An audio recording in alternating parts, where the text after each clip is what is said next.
에레미야 30장에서 33장은 그 전과는 좀 분위기가 많이 달랐잖아요. 그래서 그 전에는 이제 우상 숭배에 대해서 하나님께서 진노하시고 이스라엘을 바벨론을 통해서 멸망시키시겠다.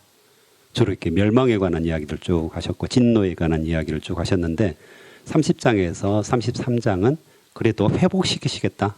돌아와라. 내가 바벨론을 다른 나라에 의해서 멸망시키시고 너희들을 돌아오게 하겠다. 회개하고 돌아오라. 회복을 시키겠다. 이 말씀을 주로 계속해서 하고 있습니다. 그 마지막 말씀인데요. 오늘 이제 배경은 시드기야 시대 때 이 바벨론이 마지막으로 이제 쳐들어오죠. 3번에 걸쳐서 포로로 잡아가는데요. 마지막 와서 예루살렘을 완전하게 둘러싸고 지금 거의 이제 우리는 다 알고 있잖아요. 그 후에 1년 정도 지나서 예루살렘이 이렇게 멸망을 합니다. 실제로 무너지죠. 그때 이제 계속해서 에레미야는 그 당시에는 매국노였잖아요. 그래서 계속 항복해라. 바벨론에게 항복해가지고 하나님의 뜻대로 그곳에서 70년 살다 와라. 이거잖아요. 그러니까 이 왕이 시위대 뜰 안에 가둬버립니다. 그때 이제 말씀이 계속해서 임했는데 오늘 두 번째 말씀 임했다. 이 이야기를 하시면서요.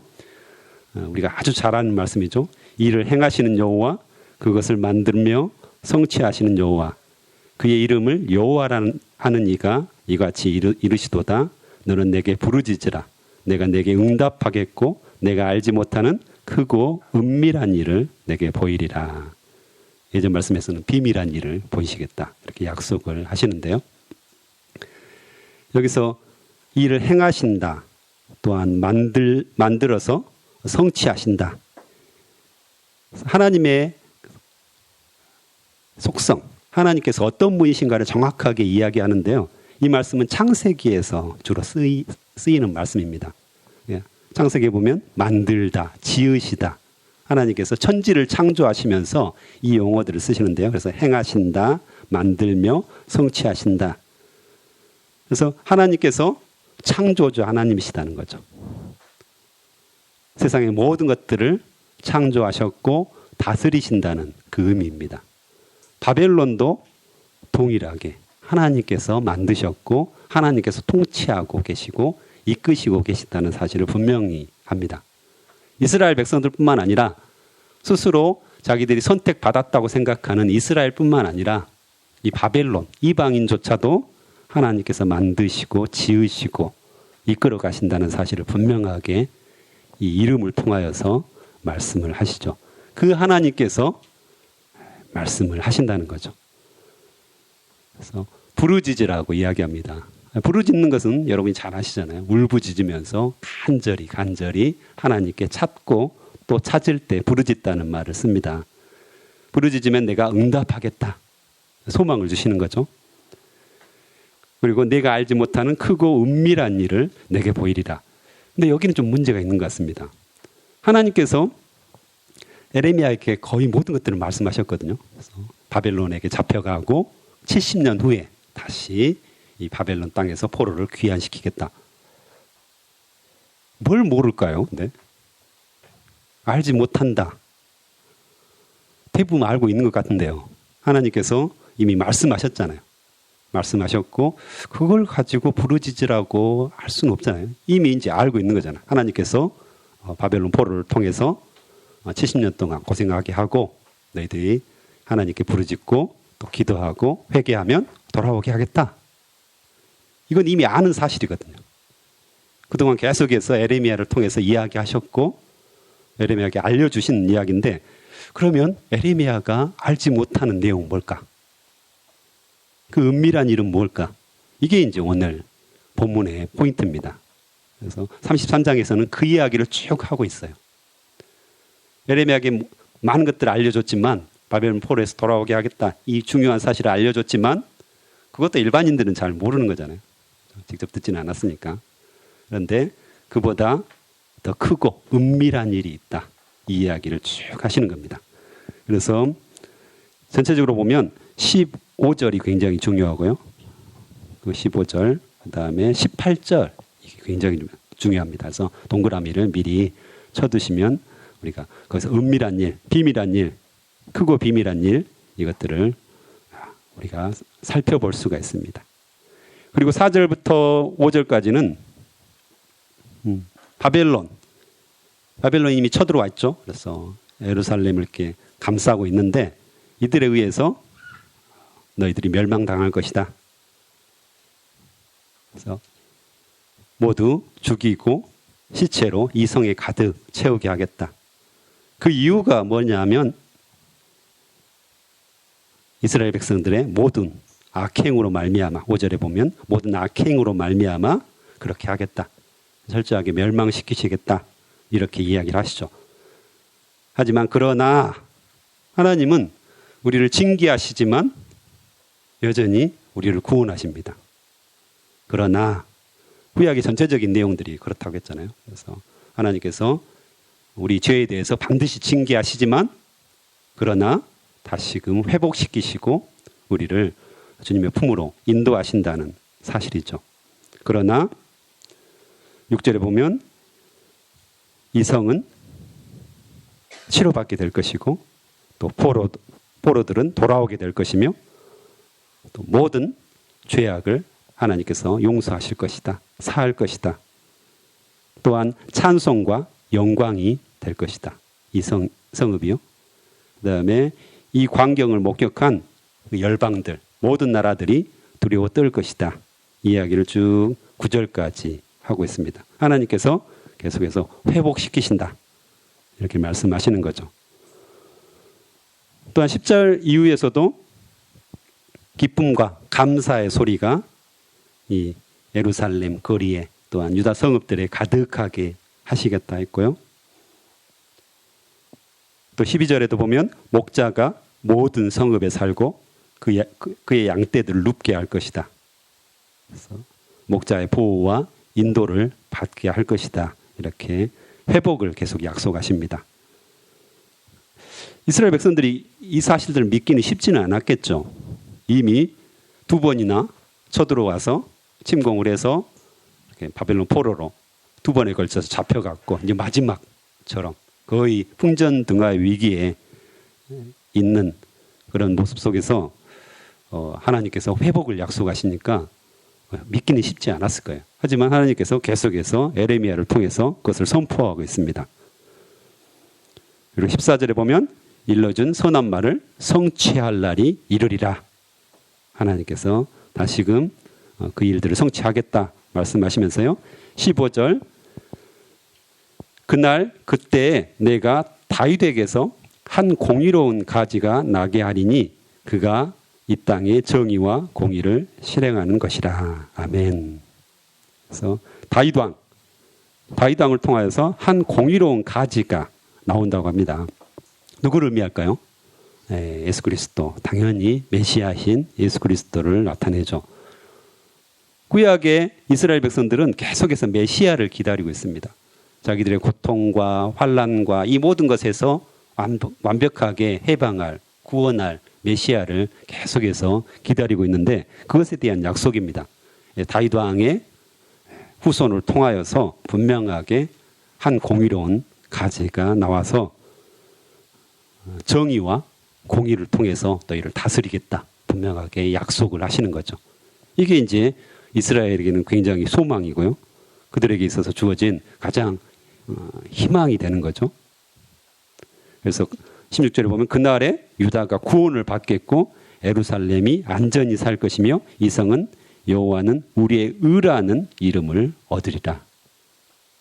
의로우신 하나님께서 통치하시는, 의로운 하나님께서 완전하게 내주하시는 그런 땅이 될 것이다. 이렇게 이야기를 하시죠. 그래서 이제 이게 바로 내가 알지 못하는 크고 은밀한 일이라는 거죠. 결국에는 에레미야가 충분하게 이해하지 못한 일. 그래서 다윗의 우선 예수 그리스도가 오셔서 이 땅을 온전하게 통치할 것이다. 그것을 내가 직접 실행하겠다. 이렇게 말씀을 하시는 거죠. 그래서 실제로 이제 예수 그리스도가 오셨고 예수 그리스도로 말미암아 이 땅이 온전하게 통치되는 하나님께서 임마누엘 하셔서 이 땅을 통치하는 역사가 일어났잖아요. 그러면 이 말씀은 과연 우리에게는 어떤 의미가 있을까요? 제가 이것 때문에 고민을 많이 했습니다. 차 타고 오면서 또 여기 앉아 있으면서 하나님께서는 이 말씀이 저희하고는 뭔 관계가 있습니까? 우리는 지금 일상을 잘 살아가고 있는데 늘 밥 먹고 회사 가고 학교 가고 가정에서 일하고 교회 오고 이렇게 일상생활을 쭉 해가고 있는데 다윗에게서 한 공의로운 가지가 나타나 공의와 정의를 실행할 것이다. 이게 저희하고는 무슨 의미가 있을까요? 참 고민이 됐거든요. 어제부터. 일주일 내내 고민했죠. 무슨 의미가 있을까요? 근데 하나님께서 우리에게 명령하신 것이 있죠. 창세기에 창조 명령, 문화 명령이라고 하는데요. 정복하고 다스리라고 말씀하십니다. 우리 일상생활에서 일어나는 모든 일들은 창조의 과정입니다. 하나님께서 우리에게 창조의 능력을 주셨어요. 그래서 이렇게 과학이 발달하고 문명이 발달하는 것입니다. 하나님께서 우리를 통해서 계속해서 이 창조 명령을 수행하고 계시는 거죠. 그래서 이 땅에 공의와 정의가 계속해서 바로 서고 또 우리의 손을 통하여서 계속해서 뭔가를 만들고 있습니다. 저는 뭐 만드는 거 별로 없는데요. 손 재주가 없어요. 이렇게 말하는 분들이 분명히 있을 겁니다.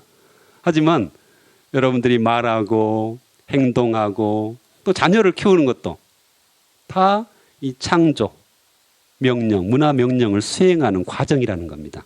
우리 일상생활 하나하나가 다 하나님의 명령에 의해서 무언가를 만들고 짓고 있는 그런 행동이라는 것이죠. 근데 그걸 누가 해야 되는 거죠? 바로 그리스도인들, 공의와 정의, 하나님의 임재를 경험한 사람들, 성령에 충만한 사람들이 그것을 해야 된다는 것입니다.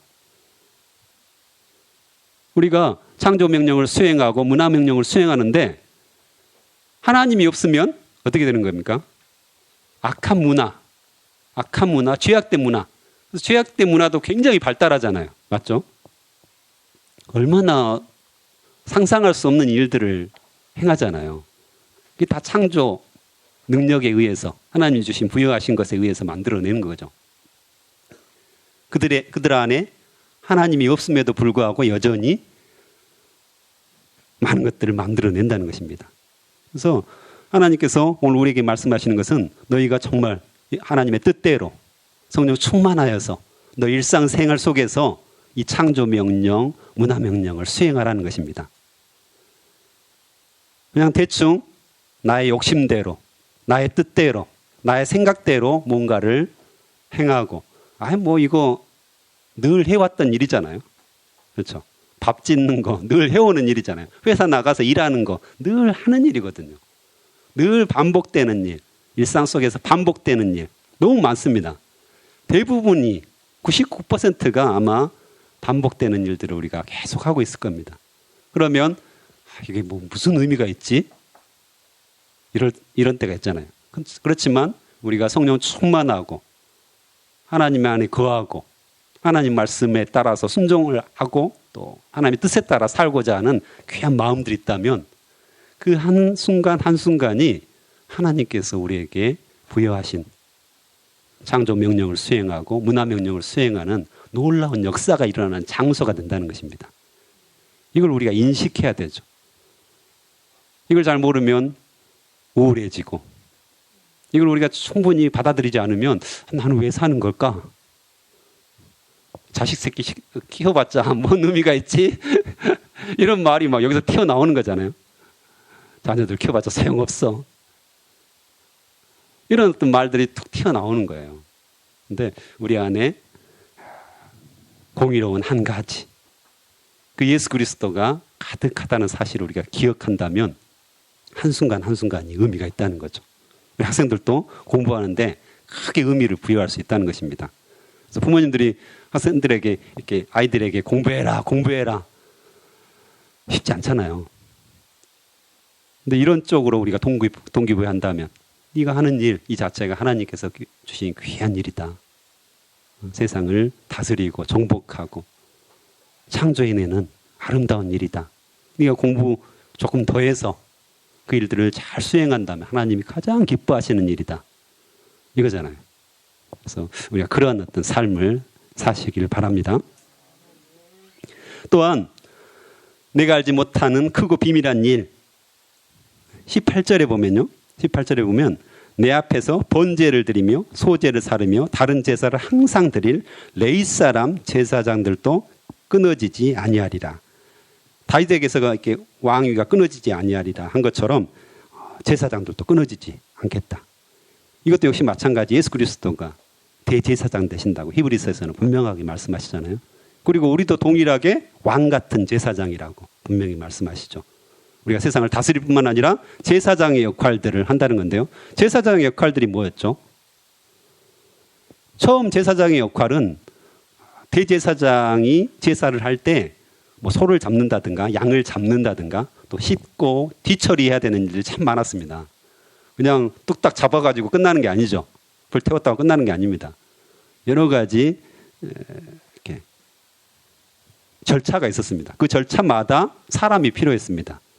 그때 이 레위 지파 사람들이 제사장으로 쓰임을 받습니다. 그래서 허드렛 일을 한 거죠. 실제로 대제사장이 제사를 드리는데 옆에서 이렇게 돕는 역할들을 쭉 했습니다. 근데 조금 구약을 더 읽어보면 나중에 레위인의 역할이 조금 바뀐다는 사실을 알 수가 있습니다. 그게 이제 사사기에 드러나는데요. 사사기 쪽에. 그래서 땅 분배를 받고 여호수아 사사기를 거치면서 땅 분배를 받는데 레위 지파는 지파별로 이렇게 땅을 분배하잖아요. 그런데 레위 지파만큼은 흩어버립니다. 그래서 48성읍을 두거든요. 48성읍. 그리고 거기에 또 이제 도피성을 두잖아요. 또 몇 개를 해서. 그래서 48성읍에 이 레위 지파를 싹 흩어가지고 이스라엘 곳곳에 살게 합니다. 그래서 역할을 다시 부여하는데요. 그 역할이 그곳에서 하나님의 말씀을 가르치는 겁니다. 말씀을 자꾸 잊어버리니까요. 그 당시에 뭐 성경이 있었던 것도 아니고 뭐 들을 수 있는 것들이 많지 않았죠. 그래서 예루살렘에 와서 뭐 절기 때만 들을 수 있었는데 굉장히 말씀이 희귀했던 때잖아요. 그러니까 이 레위인들을 다 48성읍에 흩어가지고 하나님의 말씀을 선포하게 만듭니다. 그래가지고 하나님을 가르쳐 지키도록. 많이 들어본 소리잖아요. 예수님께서 승천하실 때 제자를 삼고 내가 분부한 모든 것을 가르쳐 지키게 하라 이렇게 말씀하시잖아요. 똑같았습니다. 레위인들도 각 성읍에 가가지고 그 주변에 사는 그 지파들에게 하나님의 말씀을 가르치고 하나님이 이런 분이시다. 하나님이 원하시는 부분은 이거다. 하나님이 싫어하시는 것들은 이것들이다. 네가 말씀에 순종해라. 늘 가르쳐 지키게 하는 일이 바로 레위인들의 일이었습니다. 그런데 어때요?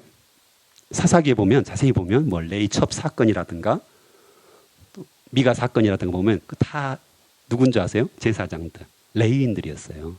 레위인들이 철저하게 타락하는 모습을 사사기에서 잘 보여줘요. 레위인들이 자기 역할들을 하지 않은 겁니다.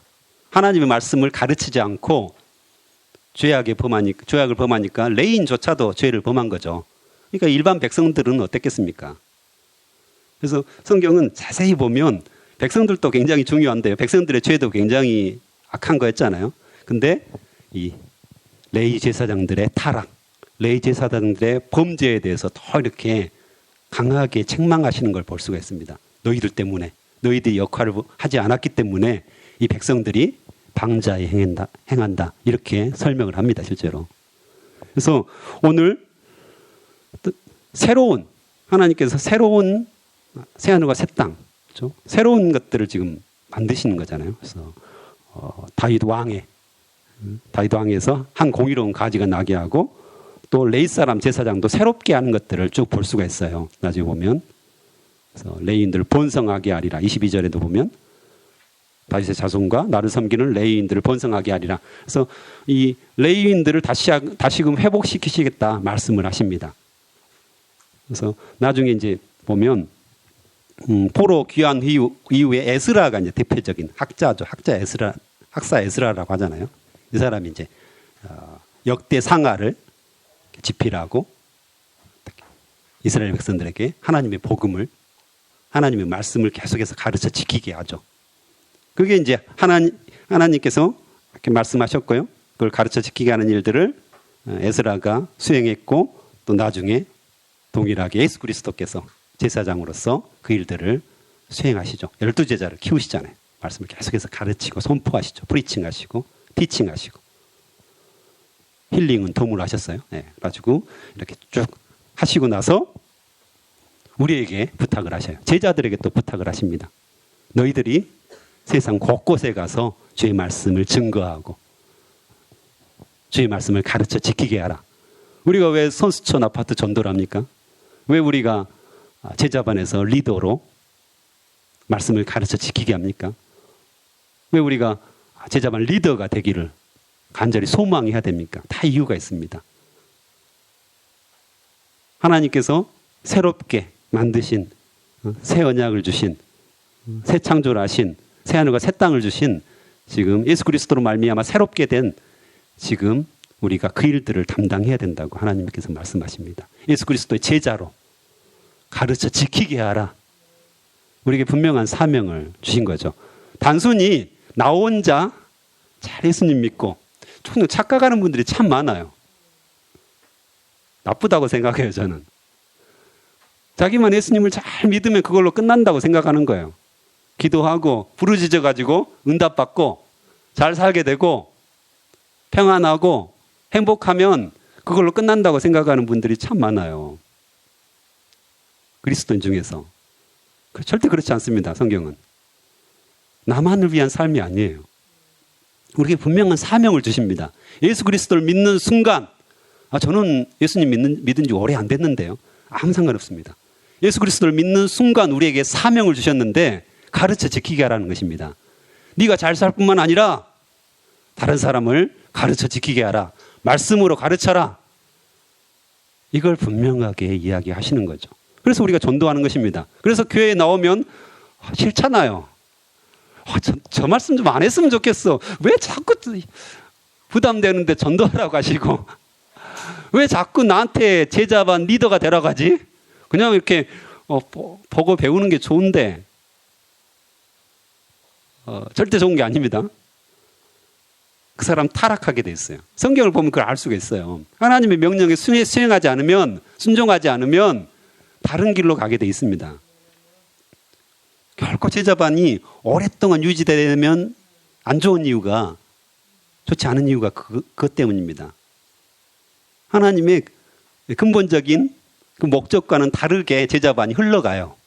한 5년, 6년 지나면 아주 안 좋은 것입니다. 좋죠. 처음에는 서로 잘 알고 행복하고 즐겁고 평화롭고 하나님의 말씀이 선포되고 참 좋은 것 같은데, 그 머물러 있는 게 하나님의 뜻이 아니거든요. 가르쳐 지키게 나가야 돼요. 이제 어느 정도 배웠으면 1년만 배워도 충분히 배웁니다. 실제로 학생들은 그래요. 대학생들은. 근데 우리 어르신들은 좀 더 봐드릴게요. 한 2년 정도면 충분히 배울 수 있습니다. 그러면 당장 제자반을 나가서 새로 개척하고 새로 만들고 나도 가르쳐 지키게 해야 되겠다. 제사장 직분을 수행해야 되겠다. 예수 그리스도의 제자의 직분을 내가 수행해야 되겠다. 이거 아니면 내가 안 되겠다. 그래서 부르짖어야 됩니다. 그걸 부르짖으라는 겁니다. 그걸 부르짖고 또 부르짖고, 내가 할 수 없으니까 주님 도와주십시오. 성령께서 저에게 역사하여 주시옵소서. 이걸 우리가 부르짖고 또 부르짖고 안 되니까요. 어떻게 우리 같이 연약한 사람들이 다른 사람을 가르쳐 지키게 할 수 있겠습니까? 저도 똑바로 못 사는데 이거잖아요. 하나님이 아니면 저는 절대 그렇게 할 수 없습니다. 이렇게 우리가 부르짖는 것들, 이걸 주님께서 원하시는 것입니다. 그래서 예수 그리스도께서 세상을 통치하시는 것처럼, 왕으로 통치하시는 것처럼 우리도 동일하게 그렇게 하기를 원하시고요. 또 제사장으로서 많은 사람들을 가르쳐 지키게 하라고 말씀하신 것처럼 우리도 동일하게 그런 삶을 살았으면 좋겠습니다. 그래서 우리의 어떤 기도하는 골, 목표가 달라져야 되는 거죠. 나만을 위해서, 나만을 위해서, 오직 나의 행복과 나의 평안과 나의 유익을 위해서 구하는 것이 아니라 정말 하나님의 나라, 하나님의 통치, 또한 수많은 사람들이 예수 그리스도의 제자가 되기를, 나를 통해서 그러한 일들이 되기를 간절히 부르짖는 그런 기도가 오늘 아침에 터져 나왔으면 좋겠습니다. 함께 기도하겠습니다. 하나님 아버지, 감사합니다. 오늘 말씀을 통하여서 새하늘과 새 땅, 예수 그리스도의 그 임재를 통하여서 우리에게 새로운 명령을 주셨음을 우리가 믿게 해주셔서 감사합니다. 우리에게 사명이 있습니다. 우리에게 분명한 것들이 있습니다. 단순히 우리가 교회에 다녀서 우리의 삶이 평안하고 우리의 기도가 응답받는 정도가 아니라 우리가 왕같은 제사장으로서 세상을 다스리고 주님께서 원하시는 뜻대로 이 땅을 통치하는 것들을 원하심을 우리가 알게 해주셔서 감사합니다. 또한 제사장으로서 수많은 사람들을 하나님의 말씀으로 가르쳐 지키게 하는 이 사명을 주셨음을 믿게 도와주시옵소서. 전도하고 또한 그 사람들을 가르쳐 지키게 하고 이 일들을 평생 할 수 있도록 주여 인도하여 주시옵소서. 하나님께서 아버지와 주신 일들을 우리의 사명으로 생각하고 담당할 수 있도록 인도하여 주시옵소서. 그때마다 우리의 부르짖음이 있게 도와주시옵소서. 저는 할 수 없습니다. 저는 연약합니다. 어떻게 아버지와 나도 제대로 살지 못하는데 다른 사람을 가르쳐 지키게 할 수 있겠습니까? 어떻게 다른 사람을 통치할 수 있겠습니까? 주님 긍휼히 여겨 주시옵소서. 성령께서 임하여 주시옵소서. 그래서 정말 우리 안에 능력이 있게 하시고 아버지 능히 이 일들을 담당할 수 있는 힘을 허락하여 주시옵소서. 그래서 이 땅에 하나님의 나라가 임하고 새하늘과 새 땅이 임하고 예수 그리스도의 통치가 임하는 그런 나라를 우리가 볼 수 있도록 주여 축복하여 주시옵소서. 오늘 귀한 헌금을 통하여서 그 일들에 쓰임받는 역사가 있게 도와주시옵소서. 이 헌금이 쓰이는 곳곳마다 하나님의 나라가 확장되게 하시고 하나님의 통치가 임할 수 있도록 주여 축복하여 주시옵소서. 또한 드리는 자들마다 이런 마음들이 솟아나오게 하시고 귀하게 주님께 부르짖음으로 말미암아서 능력 있는 삶을 살 수 있도록 축복하여 주시옵소서. 감사를 드립니다. 예수님의 이름으로 기도합니다. 아멘.